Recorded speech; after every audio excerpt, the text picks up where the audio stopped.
Selamat datang kembali. Oke, kali ini kita bakal bahas materi yang udah Anda bagikan ya. Ini kutipan dari epilog buku yang fenomenal banget. Guns, Germs, and Steel, karya Jared Diamond. Anda mungkin ingat buku ini kan coba jawab pertanyaan gede dari Yali di Nugini itu ya. Kenapa kok sejarah di tiap benua beda-beda jalannya? Kenapa kekayaan sama kekuasaan di dunia modern ini timpang banget distribusinya? Kita nggak akan coba rangkum semua isi buku tebal ini ya. Jelas gak cukup waktunya. Tapi fokus kita hari ini tuh di bagian akhirnya, yang menurut saya, sangat provokatif. Epilognya, judulnya, Masa Depan Sejarah Manusia sebagai Sains. Pertanyaannya jadi, bisa nggak sih sejarah yang ruwet gitu, penuh keunikan, benar-benar dipelajari secara ilmiah, kayak sains gitu? Iya, tepat sekali. Itu inti dari epilognya.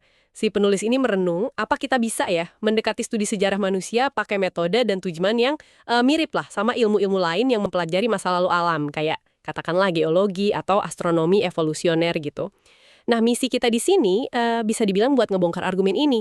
Kita lihat gimana argumen ini dibangun dari temuan-temuan di bukunya, terus apa implikasinya buat cara Anda semua memandang masa lalu dan mungkin juga masa depan.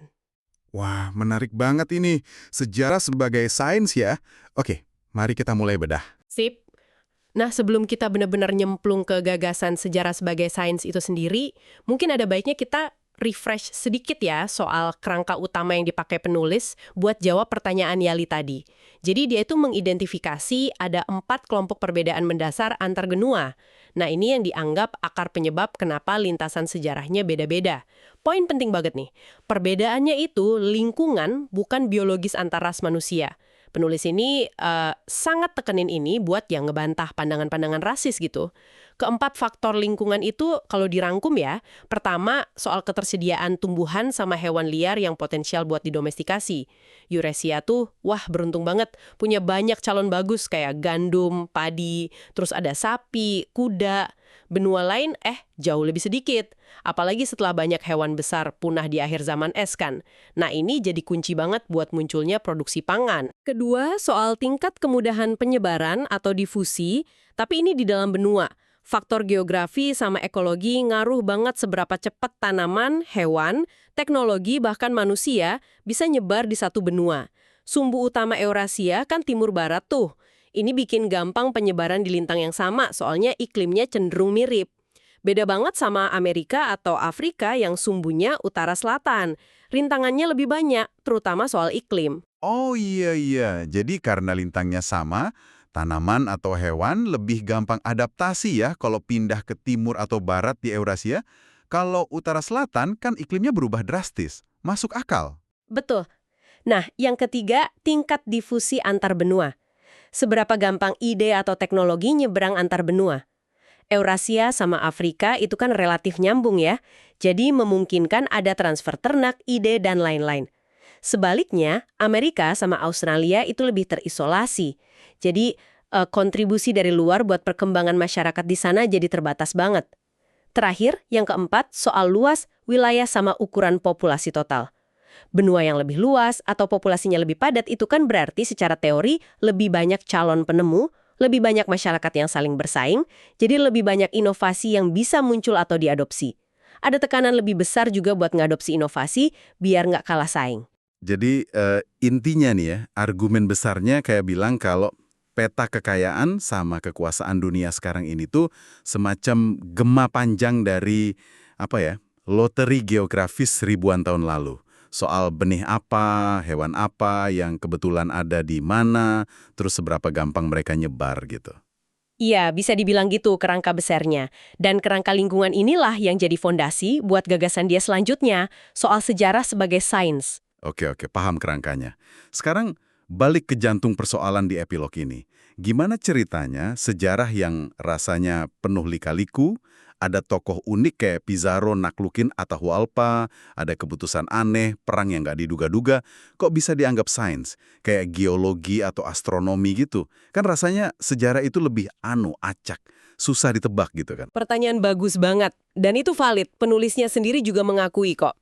Dia bilang kemiripannya itu bukan soal kemampuan prediksi kayak di fisika ya, bukan buat nebak masa depan, tapi lebih ke metodologi sama tujuan penjelasannya. Kayak ilmu-ilmu sejarah alam lainnya, ya evolusi, geologi, astronomi, sejarah manusia, itu mencoba menjelaskan mengapa masa lalu terjadi seperti itu. Kita cari hubungan sebab akibat berdasarkan bukti yang ada.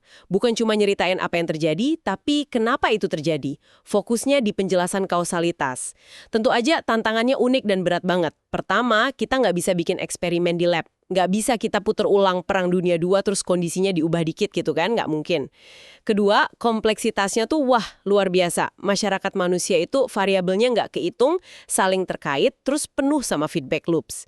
Bayangin aja efek domino, tapi dominonya tuh bisa ngaruhin domino yang di belakangnya juga. Rumit. Terus, ada juga keunikan tiap masyarakat dan peristiwa sejarah. Ya sama aja kayak tiap spesies atau bintang kan punya ciri khasnya sendiri. Tiap momen sejarah itu unik. Dan ini yang sering jadi perdebatan seru, peran kontingensi atau gampangnya kebetulan. Peristiwa kecil, sepele, bisa aja dampaknya masif banget. Contoh geologisnya kan jelas, asteroid yang bikin dinosaurus punah. Nah, penulis ngasih contoh di sejarah manusia. Kecelakaan mobil Hitler tahun 1930 yang hampir fatal itu. Coba kalau truk yang nabrak itu ngeremnya telat sepersekian detik aja, wah, mungkin sejarah abad ke-20 bisa beda banget jalannya. Jadi sains di sini tuh bukan berarti kita bisa ngeramal siapa menang pemilu berikutnya atau kapan krisis ekonomi datang lagi gitu ya? Bukan prediksi pasti gitu. Sama sekali bukan. Prediksi presisi kayak gitu hampir mustahil lah, ngingat kompleksitas sama faktor kebetulan tadi. Fokus utamanya itu penjelasan kausalitas di masa lalu.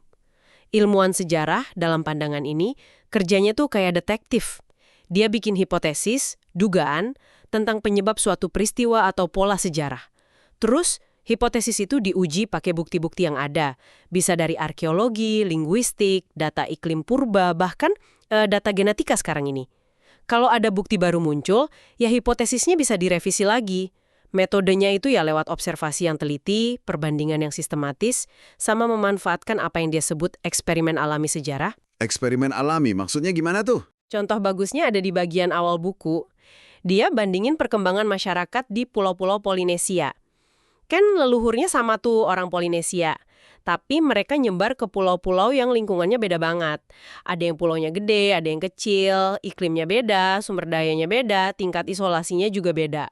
Hasilnya, masyarakat yang berevolusi di tiap pulau itu jadi macam-macam banget. Ada yang jadi pemburu pengumpul sederhana kayak di Kepulauan Batam, ada yang jadi kerajaan kompleks banget kayak di Hawaii. Nah ini kan kayak laboratorium alami buat ngelihat gimana dampak lingkungan ke perkembangan masyarakat. Plus, kita punya alat unik yang nggak dipunya ilmu sejarah alam, introspeksi. Kita bisa coba memahami motivasi dan perilaku manusia di masa lalu berdasarkan pengalaman kita sendiri sebagai manusia. Sesuatu yang nggak bisa kita lakuin ke lempeng tektonik atau dinosaurus, kan? Oke, saya nangkep. Jadi, kita nggak bisa bikin eksperimen terkontrol di lab, tapi kita bisa cari eksperimen yang udah kejadian secara alami di panggung sejarah. Terus kita bandingin hasilnya. Dan pemahaman kita soal sifat manusia itu bisa ngasih sudut pandang tambahan. Tapi sebentar, sejauh mana introspeksi ini bisa diandalin? Bukannya kita sering banget salah paham sama motivasi orang lain, bahkan motivasi diri sendiri aja kadang nggak jelas? Nah, itu poin krusial. Introspeksi memang bukan alat yang sempurna. Harus dipakai hati-hati banget. Mesti dikombinasiin sama bukti-bukti eksternal yang objektif. Tapi tetap aja dia ngasih semacam insight, pemahaman yang nggak mungkin kita dapat waktu mempelajari katakanlah perilaku galaksi. Kita bisa bikin hipotesis soal rasa takut, ambisi, atau kebutuhan dasar manusia yang mungkin jadi pendorong tindakan di masa lalu. Terus kita cari konfirmasinya di catatan sejarah, artefak, atau data lain. Jadi, ya ini keuntungan sekaligus tantangan metodologisnya. Mikirin sejarah sebagai sains dengan segala keterbatasannya ini aja udah cukup bikin penasaran ya. Tapi yang lebih bikin kaget mungkin gimana penulisnya ngelihat ini tuh bisa dikembangin lagi ke depan. Dia nggak cuma bilang, oh ini bisa jadi sains, tapi dia juga ngusulin semacam agenda riset gitu. Apa aja tuh arahnya? Betul banget. Epilog ini juga fungsinya kayak peta jalan potensial gitu.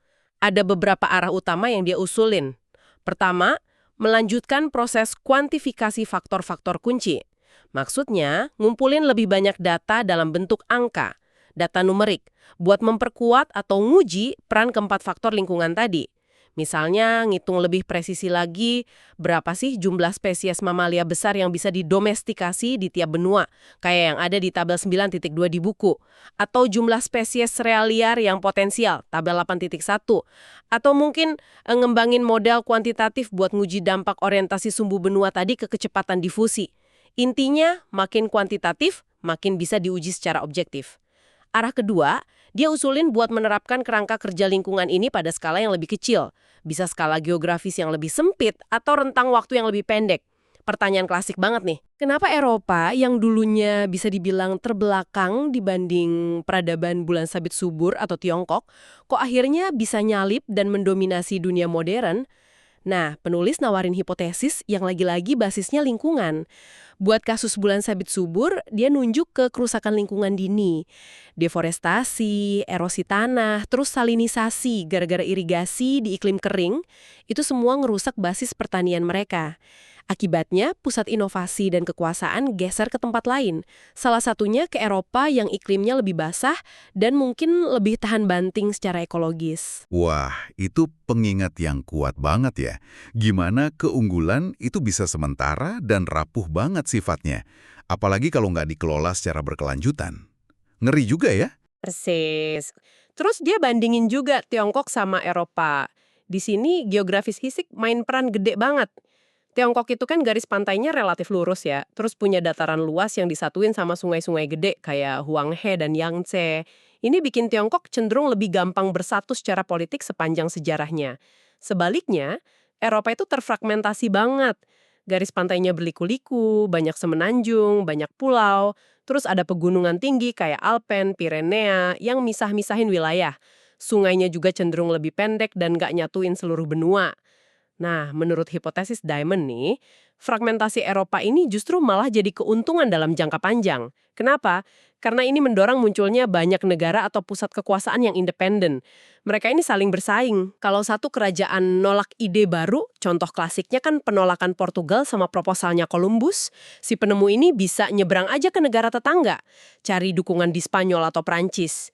Kompetisi antar negara ini akhirnya mendorong adopsi inovasi, terutama teknologi militer biar nggak kalah perang. Sebaliknya, di Tiongkok yang cenderung bersatu di bawah satu kekaisaran, satu keputusan dari pusat, misalnya keputusan buat menghentikan armada besar Laksamana Zheng He di awal abad ke-15, itu bisa langsung menghentikan eksplorasi atau inovasi di seluruh negeri. Nggak ada kekuatan penyeimbang internal yang cukup kuat buat ngelawan. Jadi, kesatuan itu bisa jadi kekuatan, tapi bisa juga jadi kelemahan kalau keputusan yang diambil dari pusat itu keliru. Menarik banget ya, gimana kondisi geografis yang kelihatannya statis gitu bisa ngasilin dinamika politik dan teknologi yang beda banget dalam jangka panjang. Fragmentasi malah jadi pendorong kompetisi dan inovasi. Ini agak berlawanan sama intuisi umum ya. Biasanya kan kita mikir persatuan itu kekuatan. Tapi kan sejarah nggak melulu soal lingkungan sama geografi dong. Gimana nasib kartu liar yang tadi Anda sebut? Faktor-faktor kejutan gitu. Tepat sekali. Penulis juga ngakuin ini kok. Makanya, agenda riset ketiga yang dia usulin itu, ia menyelidiki dampak faktor non-lingkungan yang lebih susah diprediksi. Yang dia sebut kartu liar tadi. Ada dua jenis utama nih. Pertama, keunikan budaya atau cultural idiosyncrasies. Ini tuh ciri khas budaya yang mungkin munculnya gara-gara alasan sepele aja atau kebetulan sejarah. Tapi terus nempel bertahan lama dan akhirnya punya konsekuensi gede banget. Contoh modern yang paling sering disebut, ya tata letak keyboard QWERTY itu. Oh iya, QWERTY. Kenapa itu jadi contoh? Kan QWERTY itu dirancang di era mesin tik awal banget. Alasannya teknis sesaat waktu itu. Katanya sih biar tuas-tuas hurufnya nggak gampang nyangkut kalau ngetiknya kecepatan. Jadi sengaja dibikin nggak efisien. Tapi karena keburu diadopsi luas, akhirnya ya kita semua terkunci pakai layout itu sampai sekarang. Padahal ada layout lain yang katanya lebih efisien buat ngetik. Nah, pertanyaan besarnya, ada nggak sih QWERTY dalam skala peradaban? Misalnya, apa fitur bahasa tertentu kayak banyaknya homofon di bahasa Mandarin itu ngaruh ke perkembangan sistem tulisan atau cara berpikir masyarakatnya? Atau gimana dengan filsafat dominan kayak Konfusianisme di Tiongkok? Terus kenapa agama misionaris kayak Kristen dan Islam itu kok kuat banget dorongan ekspansinya di Eurasia Barat, tapi tradisi serupa kayaknya kurang berkembang di Tiongkok pada masa yang sama? Ini kan jadi pertanyaan penting. Seberapa besar sih pengaruh jalur budaya yang unik ini dalam membentuk nasib sebuah peradaban? Terlepas dari faktor lingkungan awalnya. Wah, ini pertanyaan rumit banget ya. Susah pasti, misain mana pengaruh lingkungan murni, mana pengaruh budaya yang udah jadi mandiri gitu. Terus, kartu liar yang kedua apa? Yang kedua adalah keunikan individu atau individual idiosinkresis. Nah, ini nyentuh perdebatan klasik banget soal peran tokoh besar dalam sejarah. Seberapa besar sih pengaruh individu kayak sebutlah Alexander Agung, Nabi Muhammad, atau Hitler dalam benar-benar ngubah arah sejarah? Apakah mereka itu benar-benar kekuatan pengubah yang sesungguhnya? Atau mereka cuma orang yang kebetulan pas aja ada di waktu dan tempat yang tepat buat jadi katalisator tren yang emang udah ada? Penulisnya sendiri cenderung mikir kalau tokoh-tokoh ini mungkin nggak ngubah pola sejarah yang paling luas, misalnya keunggulan Eurasia atas Australia gitu ya. Tapi mungkin pengaruhnya besar banget di skala yang lebih kecil atau regional. Tapi ya tetap aja, ini area yang susah banget dinilai secara objektif dan ilmiah. Seberapa ilmiah sih kita bisa menilai dampak satu orang individu dalam arus sejarah yang gede banget? Itu tantangan lagi. Oke, jadi setelah kita kupas panjang lebar argumen epilogs ini soal sejarah sebagai sains yang fokusnya penjelasan kausal, tantangannya apa aja, metodenya lewat eksperimen alami, terus sampai agenda riset ke depan yang juga ngelihat kartu liar budaya dan individu, pertanyaannya sekarang, apa artinya semua ini buat Anda para pendengar kami? Kenapa sih ini penting buat kita pahami? Saya rasa ya, pemahaman ini tuh nawarin semacam kacamata baru buat ngelihat dunia di sekitar kita. Pertama, ini ngebantu kita memahami akar dari ketidaksetaraan global yang kita lihat sekarang. Bukan sebagai takdir rasial atau kegagalan inheren suatu bangsa, tapi lebih sebagai hasil dari proses sejarah yang panjang banget, yang sangat dipengaruhi sama geografi dan lingkungan di awal mulanya.